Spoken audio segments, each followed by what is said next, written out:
एक दिन मेरे फ़ोन की बेल बजी। जब मैंने कॉल अटेंड की तो वो थी। वो मुसलसल रोए जा रही थी और मुझे ये कह रही थी कि हो सके तो मुझे माफ़ कर देना।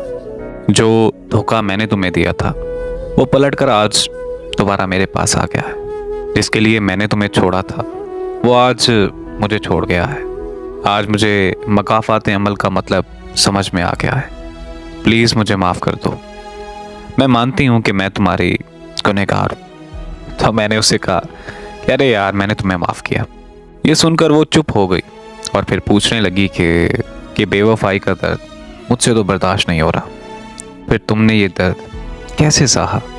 तो मैंने उसे बताया कि तुम्हारी बेवफाई का दर्द आज भी मुझ में जिंदा है। ये दर्द कभी ख़त्म नहीं हो पाया। मैं तुम्हारे छोड़ जाने का दर्द कभी नहीं भुला सका। बस मैंने तुम्हारे बख्शे दर्द के साथ जीना सीख लिया है। मेरी ये बातें सुनकर वो फिर से रोने लगी और ये कहने लगी कि क्या तुम मुझे दूसरा मौका नहीं दे सकते हो?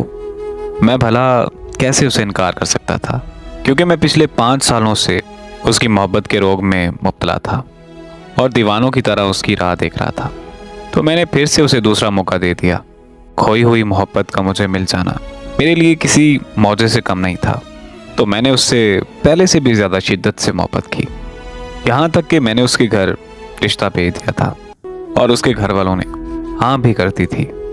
लेकिन मुझे क्या पता था कि वो फिर से बेवफा निकलेगी।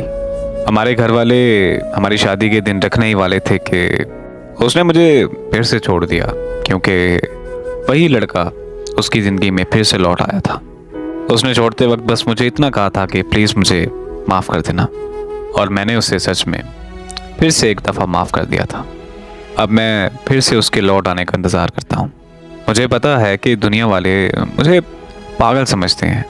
लोगों को लगता है कि अगर वो बेवफाई कर गई है तो मुझे भी बदल जाना चाहिए और आगे बढ़ जाना चाहिए।